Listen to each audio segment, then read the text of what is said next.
So hello everyone, ये मेरी first long video है और हम इसके अंदर क्या करेंगे कि कुछ CHSL मेंस के प्रीवियस ईयर पूछे हुए क्वेश्चन सॉल्व करने की कोशिश करेंगे।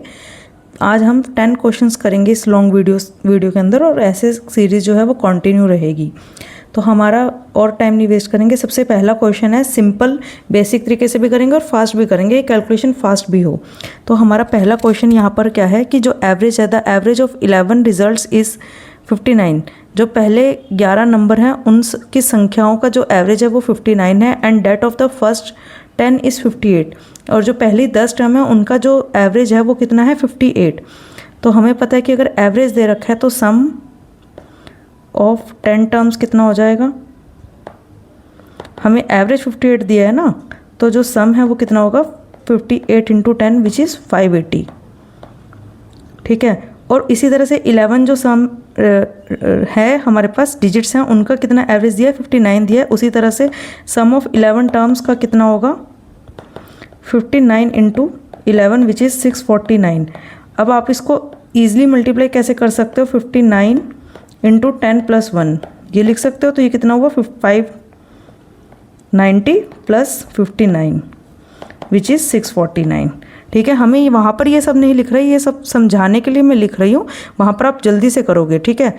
और उसके बाद उसने कौन सी टर्म पूछे, 11th टर्म पूछे। यहाँ 10 टर्म्स है, यहाँ 11 टर्म है, इन दोनों को माइनस करेंगे तो हमारे पास 11th जो टर्म है वो किसके इक्वल आ जाएगी, 649 minus 580 which is 69। So 69 is the right answer.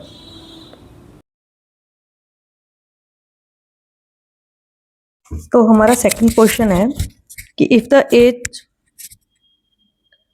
Of a person is 4 times the sum of age of his 3 children, कि एक पर्सन है उसकी जो एज है, मान लो पर्सन हमारा P है, जो उसकी एज है वो 4 टाइम्स है चिल्ड्रन की, उसके 3 जो बच्चे हैं उसकी एज का सम। मान लो उसका एक बच्चा A है, दूसरा B है और तीसरा बच्चा C है। तो हमारे पास जो पर्सन की एज है वो किसके इक्वल हो गई, 4 times A plus B plus C के।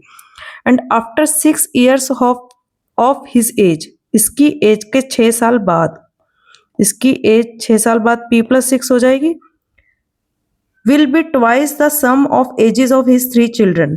ट्वाइस हो जाएगी चिल्ड्रन के एज से।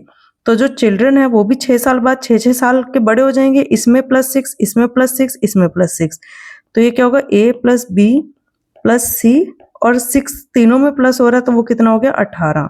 और एज कितनी कह रहा है, वो 2 टाइम्स हो जाएगी। तो what is the present age of that person, हमें P की वैल्यू निकालनी है। अब यहाँ से P की वैल्यू हम इसमें पुट कर देते हैं। ये कितना आ रहा है हमारा, A plus B plus C plus 6 is equals to 2 times, हम A plus B plus C बाहर निकाल लेंगे और 18 इंटू 2 कितना हो गया हमारा, 36 हो गया। ये इधर जाके माइनस हो जाएगा, 2 times A plus B plus C which is equals to 30। अब हम इसकी वैल्यू जो है वो यहाँ पर पुट कर देंगे।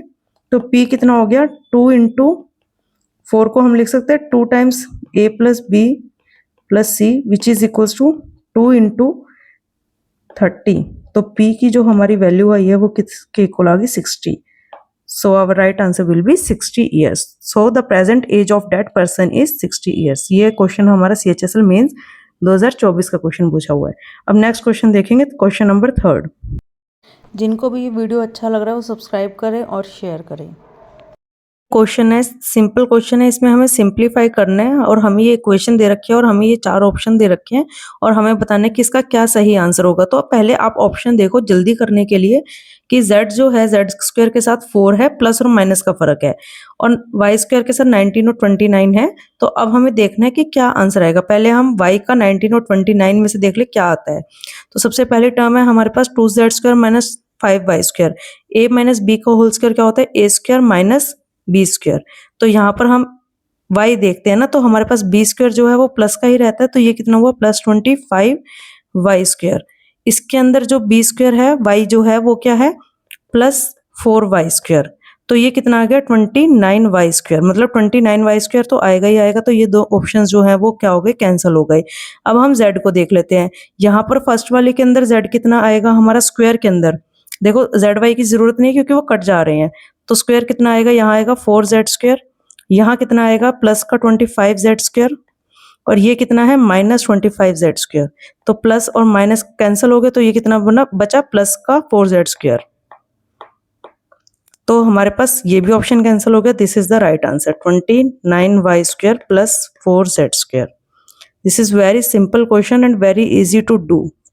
You don't even need to pick up the pen and solve it on the paper. Just you can do it in your mind. Okay. So अब हम देखेंगे नेक्स्ट क्वेश्चन, क्वेश्चन नंबर 4। अब हम देखेंगे हमारा क्वेश्चन नंबर 4 और question number 4 के अंदर उन्होंने क्या कहा है, find the value of 3 sec² a-1 cosecant a-1 cosecant a+1 plus 4 cosecant² minus cot²। ठीक है, तो हम इस क्वेश्चन के अंदर सबसे सिंपल तरीका क्या होता है कि हम वैल्यू पुटिंग कर देते हैं। हम थीटा की वैल्यू मतलब ए की वैल्यू एंगल जो है वो हम पुट कर देते हैं 45 डिग्री।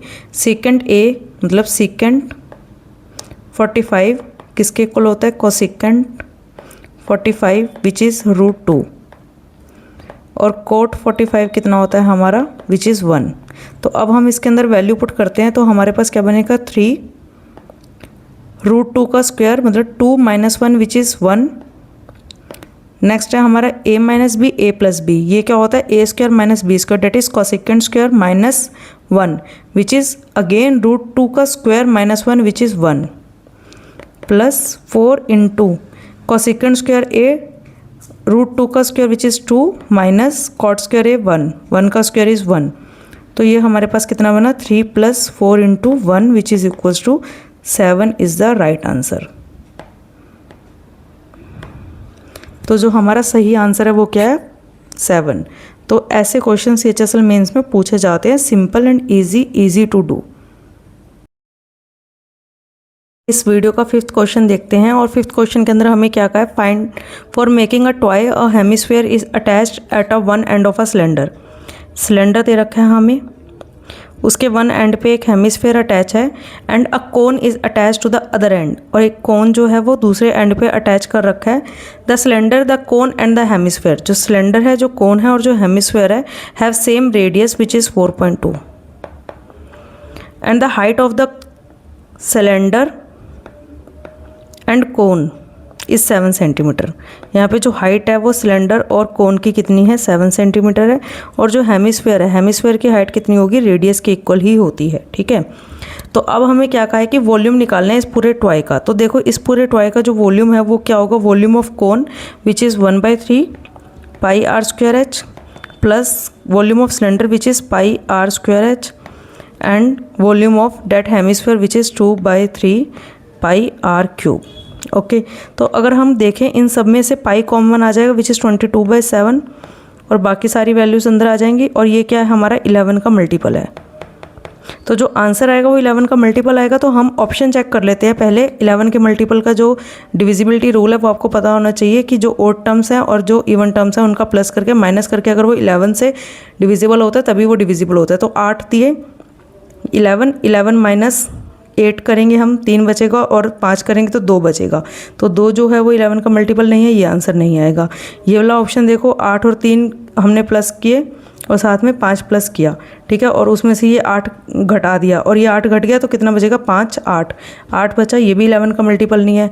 इसके अंदर देखो 7 8 और 5 जब हम ऐड करेंगे इसमें से 5 गए, 5 और 5 चले गए, 2 और 2 चले गए, 7 और 6 में से चला गया 1 बचा, वो भी 11 का मल्टीपल नहीं है। और जब हम इसके अंदर से माइनस करेंगे तो हमारे पास क्या आ जाएगा 6 2 और 7 7 6 और 2, जब हम माइनस करेंगे तो कितना आ जाएगा 0 विच इज़ मल्टीपल ऑफ 11। तो हमारा जो सिंपल आंसर आ जाएगा, जो वॉल्यूम आएगा इस टॉय का वो कितना आ जाएगा 672.672। ये हमारा सही आंसर है। और ये क्वेश्चन कुछ मिनट्स तो नहीं, कुछ सेकंड्स में होने वाला क्वेश्चन है, और जो यहाँ पर वैल्यू पुट करके करना चाहे वो कर सकता है, लेकिन इस क्वेश्चन के चक्कर में फिर बाकी क्वेश्चंस रह जाएंगे।